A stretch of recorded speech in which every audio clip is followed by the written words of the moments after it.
Hello princesses! Today I'm going to be talking about the Cute Press Let the Adventure Begin Lip and Cheek Gels. I picked these up with the rest of the products from the Cute Press Let the Adventure Begin series with some exceptions. There were quite a few lip products, so instead of picking up all the lip products I picked up the ones that were the most versatile, so these ones can be used as lip and cheek, so those are the ones that I grabbed. Though I did forget that they were for cheeks until I was reading the description back again after I'd done the swatches, so I'm going to go back and do the cheek re-swatches in this video as well. So for this review I'm going to be doing a product description, packaging, application, and final thoughts. So if you'd like to skip to any of those points, please do so now. So for this one, the product description says, a 2-in-1 lip and gel cheek with vivid and long-lasting colour.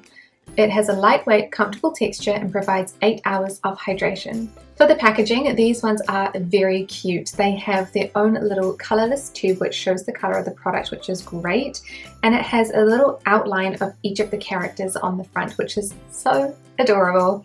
The top is kind of like a chromy rose gold metallic, which is really nice as well. In general, I'm really attached to the way that these look because I really enjoy Disney characters. In particular, my favourite is Marie, and so I really adore the way that this looks in the bottle. It's just so cute, and it's probably my favourite of the pink colours too. There are 5 colours in the collection. We have 2 pinks, an orange, a tan colour which is actually really nice, and a red. So it's a really nice collection of colours that are a little bit different from the normal ones that we have. Bold red has one of the 101 Dalmatians. I'm not sure which Dalmatian it is, am I supposed to know? And it is the only red colour of the collection. So with all of the products I'm going to be doing a gradient. And this one definitely gradients the best because it is the most pigmented. A lot of the other ones, because they are so lightweight, you cannot really see them as a gradient because obviously it is a more sheer and blended application. However, this one was very easy to make a gradient with because it has such a light silicone texture. So then I'm going to do a full lip cover.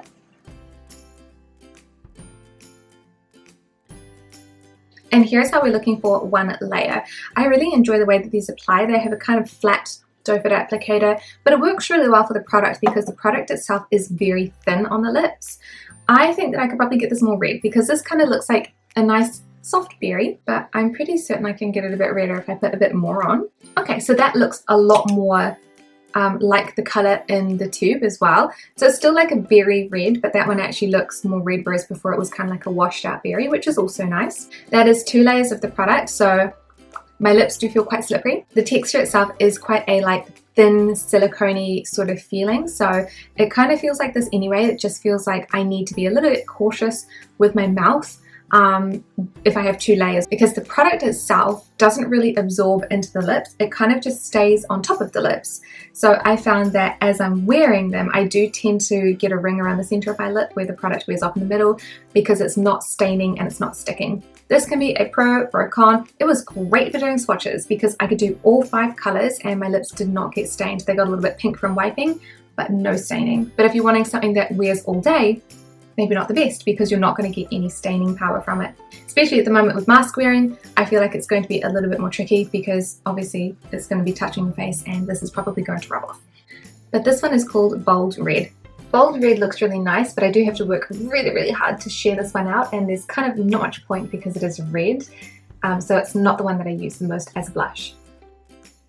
Joyful Coral has Thumper from Bambi on the front, and this one is the only orange of the collection.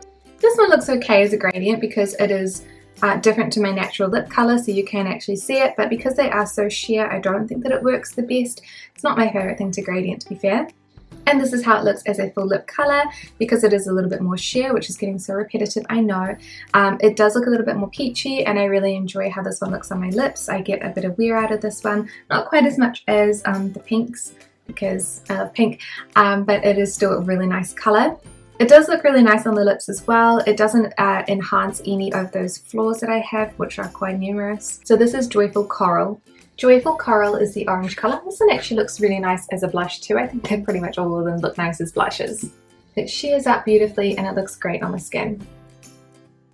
Sunkissed Tan has Bambi from Bambi on the front, and this one is kind of like a brownish nude. I'm not 100% convinced on the gradient. I feel like it definitely looks like something, but I'm not sure if it's a good look for me personally. I am not the hugest fan of browns or nudes in the first place, But I'm really glad that they included one because it is something different and it makes the collection itself a lot more different to other Kbeauty lip shades that are released, because that's what I primarily try and review. I don't love it on myself, but I can see many situations where I would want to wear it because it's neutral and it looks grown up.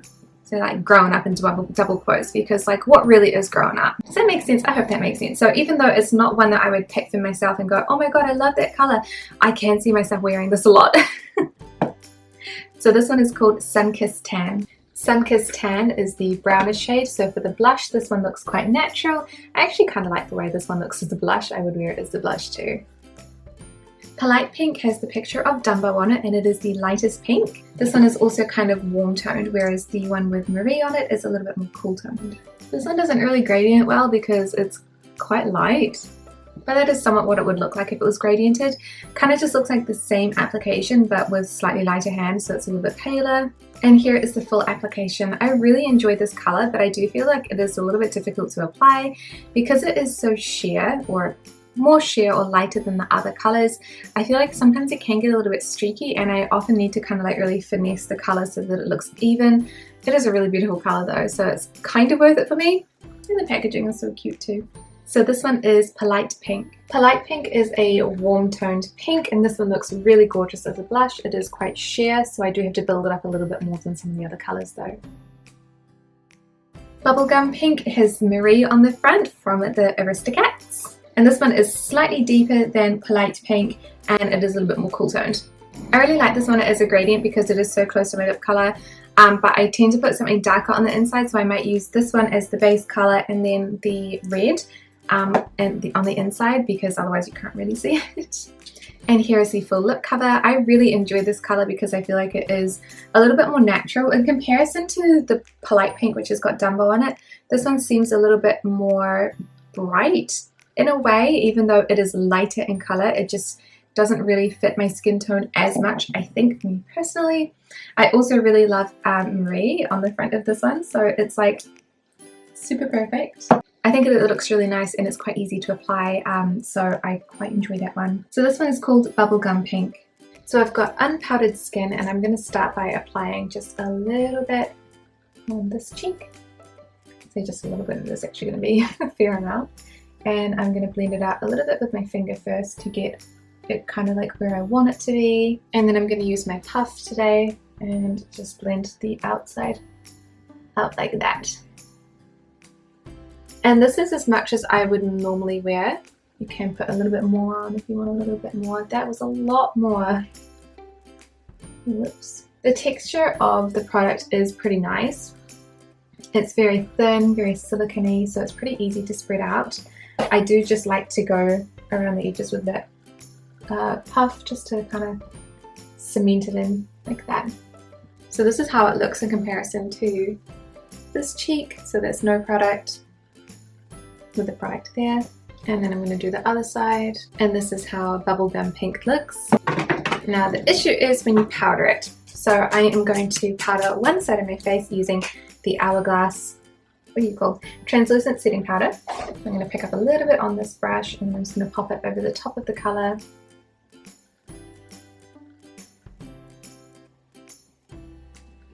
And then the colour has pretty much disappeared. So here is the cheek with no powder, with the same amount of product. And now that looks like nothing. So there's like maybe like a tiny hint of pink, but not nearly enough. It's quite a lot that goes. So what I'm going to do then is to put way more product on this side. Look like a little clown. Blend it out just a tiny bit around the edges. Okay, so this is how this cheek is looking. You can definitely see the product.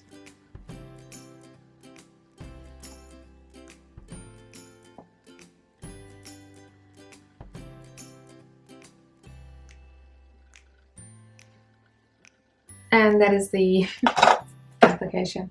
So obviously if you put way too much on, you get like, this is probably the ideal look. This doesn't look like anything anymore. So you have to apply way more product than you think you have to apply if you want to see it, if you were going to powder it. If you don't powder it, then there's no problems. As much as I adore these products because they're so cute and I really love the way that Marie looks. I'm not a huge fan of the way that they work. So here's the thing, when you have a product that does two things, it's often that it doesn't do both of those things really well. It's really hard for a product to be like moisturizing and nice on the lips, but then also not slide off your cheek when it is a cheek product. And so I generally don't go for products that are that two-in-one sort of thing, because I don't feel like they do both of those things equally well. For these, this is really no exception. For the lipsticks, I feel like they don't feel that nice on the lips. They're very slidey, very silicone-y, they don't last very long, they don't stain either, and they're not very hydrating. So in general, it doesn't work that well for me as a lip product, even though on the first application they don't look too bad.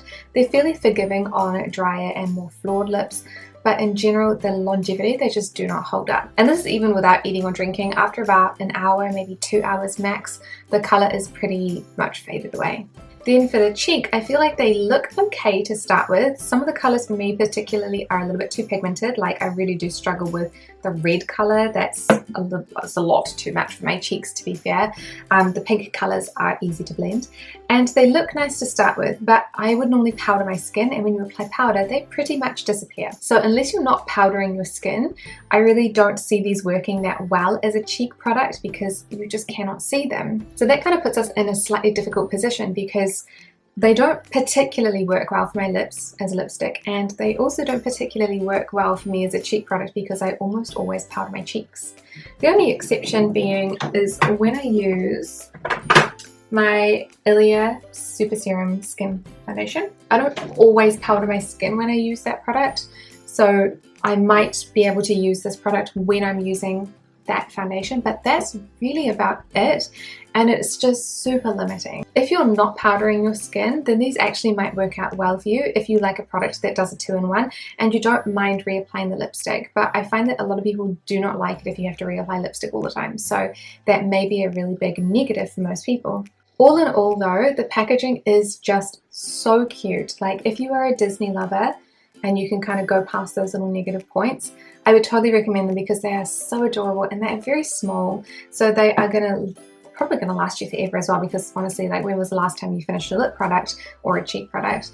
And you know, they're very portable, very travel friendly, so especially if you are using these for travel, they'll probably be a very good item to have as a two-in-one. I am particularly really torn on my Marie one, because I love Marie the character. I think that it's my most favorite one for looks and aesthetics, and then also it's my favorite color out of all of them.